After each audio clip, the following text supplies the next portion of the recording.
दोस्तों, आज मैं आपको एक ऐसी कहानी सुनाने जा रहा हूं जिसने पूरे हिंदुस्तान को झकझोर कर रख दिया था। एक ऐसी रात जिसने एक हंसते खेलते परिवार को हमेशा के लिए तबाह कर दिया। ये केस सिर्फ एक मर्डर मिस्ट्री नहीं है, बल्कि हमारे सिस्टम, पुलिस की लापरवाही और मीडिया ट्रायल का एक ऐसा सच है जो आज भी रोंगटे खड़े कर देता है। चौंकाने वाली बात यह है कि आज 15 साल बाद भी ये केस अभी तक सॉल्व ही नहीं हो पाया। इस केस पर एक मूवी भी बन चुकी है, एक बुक भी लिखी जा चुकी है। पुलिस और सीबीआई ने भी पूरा जोर तक लगा लिया, लेकिन ये केस आज भी मोस्ट मिस्टीरियस केस बन के रह गया है। चलो शुरू से समझे, उस दिन क्या हुआ। देखो, बात है 15 मई 2008 की। नोएडा के पॉश इलाके जलवायु विहार का फ्लैट नंबर L32। इस घर में सब कुछ नॉर्मल लग रहा था, लेकिन किसी को नहीं पता था कि अगली सुबह इस घर से ऐसी चीख निकलने वाली है जिसकी गूंज पूरे देश में सुनाई देगी। मैं बात कर रहा हूं भारत की सबसे बड़ी और सबसे उलझी हुई मर्डर मिस्ट्री आरुषि तलवार केस की। आज हम इस केस की शुरुआत से लेकर आखिर तक हर एक छोटी बड़ी डिटेल को एक कहानी की तरह समझेंगे। तो चलिए शुरू करते हैं। राजेश तलवार और नुपुर तलवार दोनों ही दिल्ली एनसीआर के बहुत जाने माने और सफल डेंटिस्ट थे। उनकी एक इकलौती बेटी थी आरुषि। 14 साल की आरुषि पढ़ाई में बहुत तेज थी, अपने दोस्तों के बीच पॉपुलर थी और अपनी जिंदगी को खुलकर जीती थी। इस घर में उनके अलावा एक और शख्स रहता था, उनका नेपाली नौकर हेमराज। हेमराज पिछले 10 महीनों से तलवार परिवार के साथ था और घर के ही एक हिस्से में, जिसे सर्वेंट क्वार्टर कहते हैं, वहां रहता था। 15 मई 2008 की रात आरुषि अपने कमरे में जग रही थी, क्योंकि उसे एक नया डिजिटल कैमरा गिफ्ट में मिला था, जिसकी तस्वीरें वो अपने दोस्तों के साथ शेयर कर रही थी। रात करीब 11 बजे तक सब कुछ नॉर्मल था। राजेश और नुपुर अपने कमरे में सोने चले गए और आरुषि अपने कमरे में। आरुषि के कमरे का लॉक ऑटोमेटिक था, जो अंदर से बंद करने पर बाहर से सिर्फ चाबी से ही खुल सकता था। लेकिन उस रात उस बंद दरवाजे के पीछे कुछ ऐसा हुआ जो किसी ने सपने में भी नहीं सोचा था। अगली सुबह 16 मई सुबह के करीब 6 बजे तलवार परिवार की मेड यानी कामवाली भारती मंडल फ्लैट पर काम करने आती है। रोज की तरह उसने बेल बजाई। आमतौर पर हेमराज दरवाजा खोलता था, लेकिन आज दरवाजा नुपुर तलवार ने खोला। नुपुर ने भारती को बताया कि शायद हेमराज दूध लेने गया है। नुपुर ने भारती को चाबी नीचे फेंक कर दी ताकि वो पीछे वाले लोहे के गेट से अंदर आ सके। जब भारती अंदर आई तब तलवार दंपत्ति आरुषि के कमरे के बाहर खड़े रो रहे थे। आरुषि का दरवाजा लॉक था। जब नुपुर ने चाबी से दरवाजा खोला तो अंदर का नजारा देखकर उनके होश उड़ गए। आरुषि अपने बेड पर खून से लथपथ पड़ी थी। उसका गला किसी बहुत तेज धार वाले हथियार से काटा गया था और सिर पर किसी भारी चीज से वार किया गया था। घर में कोहराम मच गया। पुलिस को कॉल किया गया। पुलिस आई। पूरा घर लोगों से भर गया। मीडिया, रिश्तेदार, पड़ोसी। क्राइम सीन पूरी तरह से बर्बाद हो रहा था। लोग उसी बेड पर बैठकर रो रहे थे जहां मर्डर हुआ था। पुलिस की सबसे बड़ी लापरवाही यहीं से शुरू हुई। अब सवाल था, मर्डर किसने किया। घर में 4 लोग थे, माता पिता, आरुषि और हेमराज। आरुषि मारी गई थी। माता पिता सामने थे और हेमराज गायब था। पुलिस ने तुरंत ये मान लिया कि हेमराज ही कातिल है और वो आरुषि को मारकर भाग गया है। पुलिस हेमराज को ढूंढने के लिए नेपाल तक अपनी टीमें भेज चुकी थी। न्यूज चैनलों पर हेमराज की फोटो चलने लगी थी कि यही वो दरिंदा है। लेकिन अगले ही दिन 17 मई को कहानी में एक ऐसा ट्विस्ट आया जिसने सबकी रूह कांप गई। तलवार परिवार के एक दोस्त, रिटायर्ड पुलिस अफसर के गौतम घर आए। उन्हें घर में एक अजीब सी बदबू आ रही थी, जो छत की तरफ से आ रही थी। उन्होंने पुलिस को छत पर चलने को कहा। छत का दरवाजा लॉक था। एक दिन पहले भी पुलिस वहां तक गई थी, लेकिन ताला देखकर बिना तोड़े वापस आ गई थी। इस बार ताला तोड़ा गया। जब दरवाजा खुला तो वहां जो दिखा उसने इस केस को हमेशा के लिए उलझा दिया। छत पर खून से लथपथ एक लाश पड़ी थी और उसे एसी पैनल के पीछे छुपाया गया था। ये लाश किसी और की नहीं, हेमराज की थी।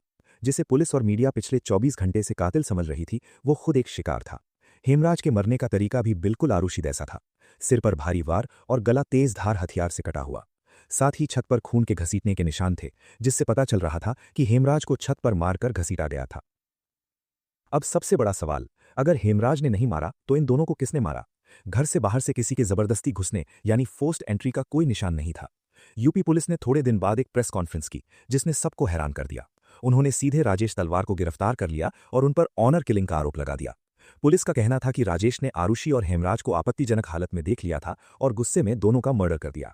लेकिन पब्लिक और मीडिया पुलिस की इस थ्योरी से भड़क गई, क्योंकि उनके पास कोई ठोस सबूत नहीं था। केस इतना बड़ा हो गया कि इसे देश की सबसे बड़ी एजेंसी सीबीआई को सौंप दिया गया। सीबीआई की पहली टीम ने जांच शुरू की। उनकी थ्योरी बिल्कुल अलग थी।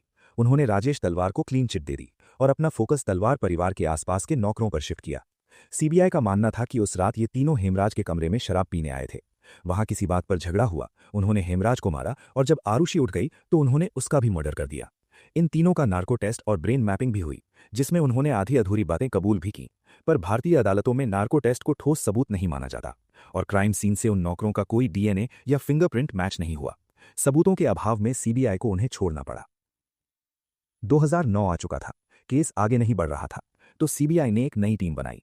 इस टीम ने केस को एक नए एंगल से देखा, द क्लोज्ड डोर थियरी, यानी बंद दरवाजे की थियरी। इनका लॉजिक बहुत सीधा था। उस रात घर में 4 लोग थे, 2 मारे गए, बाहर से किसी के आने का सबूत नहीं है, तो जो 2 लोग जिंदा बचे हैं, कत्ल उन्होंने ही किया है, यानी राजेश और नुपुर तलवार। सीबीआई की इस टीम ने कुछ अहम पॉइंट्स उठाए। आरुषि और तलवार्स के कमरे के बीच एक कॉमन दीवार थी। मर्डर हुआ पर माता पिता को आवाज क्यों नहीं आई? क्राइम सीन पर खून के निशानों को पूरी तरह से साफ करने की कोशिश की गई थी। मर्डर वेपन, सिर पर किया गया वार एक गोल्फ क्लब के आकार से मैच हो रहा था, जो राजेश तलवार के पास थे। और गला काटने का तरीका इतना परफेक्ट था, यानी वी शेप कट, कि वो कोई आम आदमी नहीं कर सकता था। सीबीआई ने कहा कि ये कट किसी मेडिकल प्रोफेशनल यानी डेंटिस्ट यानी राजेश या नुपुर ने किसी सर्जिकल ब्लेड से किया होगा। पर एक प्रॉब्लम अभी भी थी। सीबीआई को मर्डर वेपन सही से नहीं मिले थे, कोई चश्मदीद गवाह नहीं था और कत्ल का मोटिव पूरी तरह से साफ नहीं था। दिसंबर 2010 में सीबीआई ने कोर्ट में एक क्लोजर रिपोर्ट फाइल की। इसका मतलब था कि हमें शक तो माता पिता पर है, पर हमारे पास उन्हें कोर्ट में दोषी साबित करने के लिए पर्याप्त सबूत नहीं है, इसलिए केस बंद कर दिया जाए। लेकिन गाजियाबाद की सीबीआई कोर्ट के जज ने इस क्लोजर रिपोर्ट को खारिज कर दिया। जज ने कहा कि जो सबूत सीबीआई ने इकट्ठे किए हैं वो मुकदमा चलाने के लिए काफी हैं, और ऐसे यही क्लोजर रिपोर्ट चार्जशीट बन गई और राजेश और नुपुर तलवार पर अपनी ही बेटी और नौकर के कत्ल का मुकदमा शुरू हुआ। करीब 2 साल लंबी लीगल लड़ाई चली। 26 नवंबर 2013 ये वो दिन था जब सीबीआई कोर्ट ने अपना फैसला सुनाया। कोर्ट ने राजेश और नुपुर तलवार को दोहरे मर्डर का दोषी पाया और उम्र कैद की सजा सुनाई।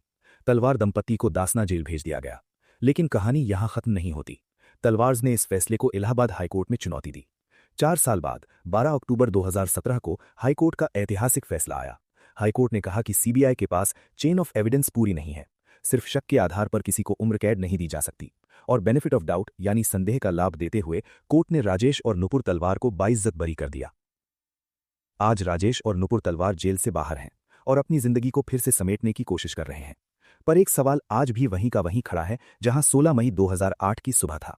अगर नौकरों ने मर्डर नहीं किया, अगर माता पिता ने मर्डर नहीं किया, तो उस रात उस बंद घर में आरुषि और हेमराज को किसने मारा? क्या यह पुलिस की शुरुआती लापरवाही का नतीजा था कि एक असली कातिल हमेशा के लिए बच निकला? आपको इस केस के बारे में क्या लगता है? आपकी थियरी क्या कहती है? मुझे कमेंट सेक्शन में जरूर बताएं। मुझे आपके विचार पढ़ने में बहुत दिलचस्पी होगी। अगर आपको इस केस की ये पूरी कहानी और एनालिसिस पसंद आया हो तो इस वीडियो को एक लाइक जरूर दीजिएगा, और क्राइम और मिस्ट्रीज की ऐसी ही सच्ची कहानियों के लिए चैनल को सब्सक्राइब करना मत भूलना। मैं